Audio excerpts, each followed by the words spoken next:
All I care about is you essentially got nothing. So why'd you have to get rid of him? Because I'm not saying I needed a fourth Fitzy. I'm not saying I needed a third, which was the original rumor, if you remember, out of Cleveland.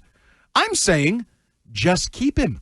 He's a guy who is big and tall and strong-armed and played in an NFL game and won it. I know we can poo-poo all over it that it was the backups and it was the Bills, but Ted, you, above all else, you played in the league. He stepped on an NFL field. He played for 60 minutes. He played well, and he won a game. Don't I have to respect that? Isn't there some level of respect to that? Yeah, for that, sure, absolutely. Right? Like, he did that. Yeah. You can't take that away from him. Absolutely. I respect what Drake Maye did more. Absolutely. Me too. So, and I respect that the National Football League all decided as a collective 32 teams that Drake Maye, third pick, Joe Milton, sixth-round pick. They put values on both guys that were really far apart. Really far apart. Not only that, but I think the NFL also spoke when you hear reports that no team made an offer for Joe Milton other than the Dallas Cowboys. Right. So why do we care about keeping him so much when the rest of the league didn't think he was worth the first 6 rounds of drafting him? And no league, when they had another opportunity to trade for him, never made an offer. Why are you and so many other fans here think he's that important that you should have kept him? Because me and my people have not been given a good reason why you had to trade him. All I've gotten is Mike Reese, he, quote, cleared the runway for Drake Maye. What if the real reason... I can't handle clear the runway anymore. What if the reason was that he was a bad teammate and he was a distraction behind the scenes? Why don't I hear that? Because maybe we have good reporters in this town. They don't Mike Reese, Karen Garigian, Tom Curran, Phil Perry, Andrew Callahan. There are good reporters. Hell, the Herald every year tells me every single thing that goes wrong with the football team, right, Fitzy? Right. That post Callahan and Kite and Giardi and Daniels, and oh my God, there's just so many. All I've gotten is Mike Reese, he cleared the runway for Drake Maye, and then I got from Karen Garigian, who I respect as much as anyone, said that Joe Milton fancied himself a starter. Yeah. Is that not okay? Did you start your whole career? I did, yeah.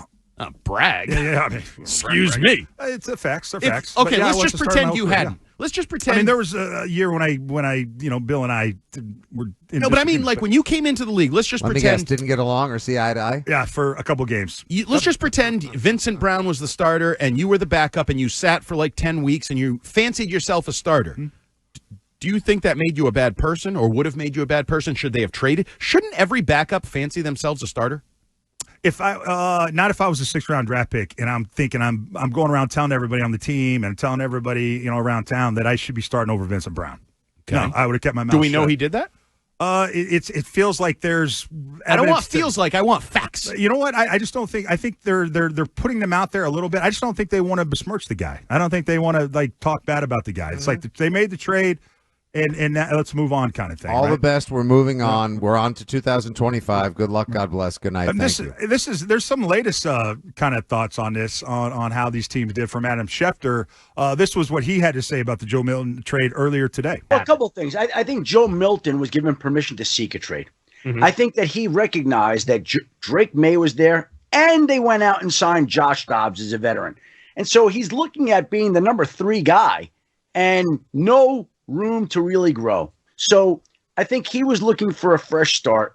And the Dallas Cowboys lost Trey Lance in free agency to the Chargers. They weren't going to re-sign him. They paid him about $6 million last year, if my math and memory are correct. And so now they get Joe Milton for like the next 3 years for like $4 million. So they get him for a few years at a cost savings for moving back 40-some-odd picks in the upcoming draft. For the Dallas Cowboys, it's a bargain. For the New England Patriots, they felt like, okay, this kid wants to move on. We've got a new coaching staff. They didn't pick him. We'll send him on his way. We'll improve our draft position. So it kind of works for everybody. Joe Milton wanted to move on. This stinks. If he wanted to move on, that doesn't satisfy your appetite. Lots of guys want to move on. Guys have asked for trades, and they don't get them. He absolutely saw a ceiling in Foxborough. I think what's becoming clearer, what's becoming more evident, especially when you hear Schefter's audio, is that he saw no room for vertical movement whatsoever, only in place of injury or preseason games that didn't count.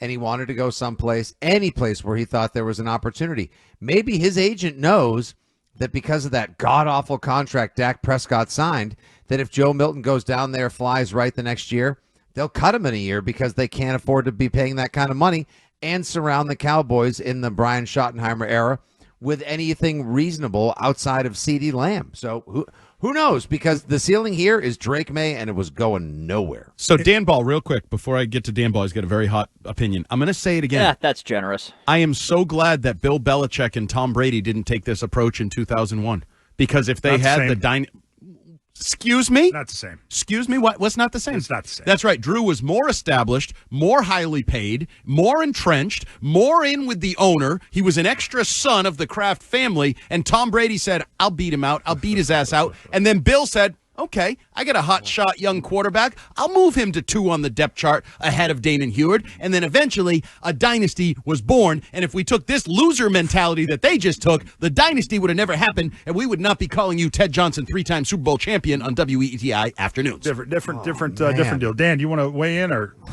I thought we left behind the inmates running the asylum in the Mayo era, but I guess not under Vrabel and McDaniels. It's too bad. Yeah, guy asked for a trade. They got rid of him. It's too bad. It's too bad. I really thought they were installing some accountability and culture and things that they were preaching when they were hired. It's a darn shame. Good news is all the remaining backups never want to start. That's why they kept him here. I love how you guys basically just This is so April. You guys are it's making this decision. You're basically saying that it represents the entire philosophy of this new coaching staff, that they're soft, that there is no accountability based off of this one move with a quarterback that seemed like he thought his blank don't stink and that he's better than really what it was, and that was maybe causing trouble behind the scenes, and that was maybe impeding the development of the quarterback that you've invested all this draft capital and time and injury into, Drake Maye. And now you hit on my concern. Impeding Drake Maye's development. I don't know how. I thought Drake Maye was a diamond. I heard Tom Curran today say he was like strong-willed and tough-minded and competitive and all these things. He is. So then I don't give a rat's patookus about Joe Milton. Let me ask you this. What evidence is out there that says that he's not? Probably the same evidence that says Joe Milton is a dink. Because there isn't any. Okay, and that's what my concern is. Then you can't rip Drake Maye for being a wimp or being soft when there's no evidence that would tell you that he is. Circumstantially, you believe they traded Joe Milton because of his mentality and actions, right, behind the scenes? If I had to guess. Circumstantially, I can say they traded Joe Milton because they were afraid he was infringing upon Drake Maye, right? That doesn't reflect on Drake Maye. That doesn't. The judge said yes. Andy, you're right, and you know what he was afraid of? This right here. Second and goal. Read option. Milton. A Sunday walk in the park. And how about that? Boy, game-opening drive for him. Career-opening drive with a touchdown celebration. Oh, they let him run the ball in? That's the against these third stringers, we'll just let him run the ball, huh? So they didn't let Drake Maye run the ball ever. Does this change the way we look at Drake Maye not talking after the final game and Drake Maye not talking the day after the season ended? Was he sulking? Nope. Was he unhappy that things played out? Yes. I'm getting a yes and a no. Let's go to the yes side because that's my side. Go ahead, 100%. I think he got a little bit up in his feelings. I think he was a little, for lack of better phrasing, Why? I think he was a little butthurt that he didn't get a chance to start one more game because he's a competitor. Yeah, because don't we like that? Don't we like that competitor? No, we don't like competitors around here. We trade them out of town because they infringe upon others' feelings. And so they let someone else who's a competitor start the game when the initial guy who was also a competitor and likes to run and has a laser rocket arm cannon for a right arm in the NFL wanted to start, but then the other guy gets to start, so he gets to show off against the third team defense as opposed to Drake Maye. And now everyone's acting a baby. That's my concern. I think Drake Maye is way more sensitive than people around town are prepared for because everyone wants to see Drake Maye as the handsome knight in shining North Carolina armor. I think he's wow. You guys. So my concern, Drake, come here. It's Drake. No, shh. No, that's actually Joe this time. My concern is it's Joe and Drake are both that. You drafted 2 quarterbacks that are soft as poo. Maybe. That's my concern. You got rid of one, but you're stuck with one. If he's soft, you're in trouble.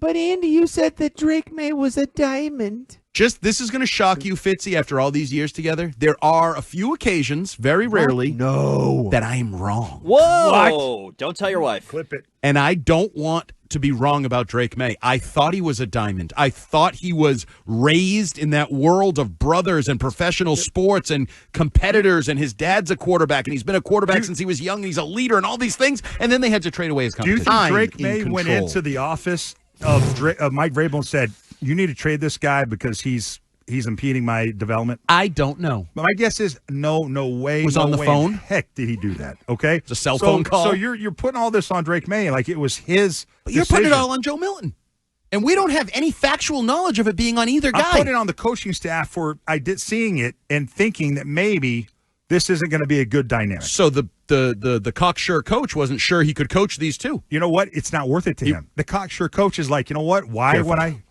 would I even bother with this? This is the last thing I need to do is deal with this quarterback dynamic thing when I just want to coach my team. But you just told me that he won a game, Joe Milton, in the NFL, and there is some value in that. Some value. I didn't say whatever, but he won a game, right?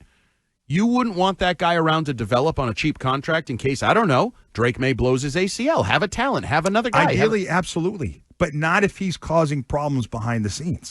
See, that is my issue right there. I just wish somebody would write a story that, yes, is going to be you want the expose. I got you. Yes, and I want somebody to say, just like simple words, Joe Milton was a problem. No one has even said that. They say he fancied himself a starter.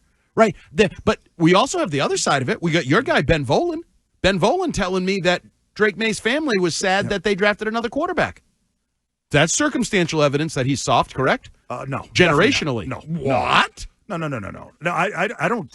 My parents don't speak for me. Tom Sr. didn't speak for Tom. That's a fair point. Tom Jr. So. I would take that with a grain of salt also, just putting that out there. Oh, I'm taking it with a large grain of salt. I just feel like there's a lot of presumptions or veiled accusations being thrown around in a lot of directions. Do you want to just say this might be the last time we ever talk about this until until these same stories start propping up in Dallas? Yeah. I feel like this story but we beat the hell out of it. I know, but I love it. And it's a great story. Where's he going to be quarterbacking in 2026 once Dak Prescott gets tired of his act and has him shipped off somewhere else? I'll tell you. You know what's going to Arizona, so he can throw passes to, as DB Livin, who's this right here on our mentions, Andy? As Swamp Yankee 401 suggests, maybe he'll be in Arizona. You just better hope that Drake Maye doesn't get hurt. Yeah. That's all. Because if you have to watch 6 weeks of Dobbs or 7 weeks unless of Dobbs. Unless he comes in here and balls out. Oh, God. You think he's going to ball out? That's not I wouldn't lean towards that.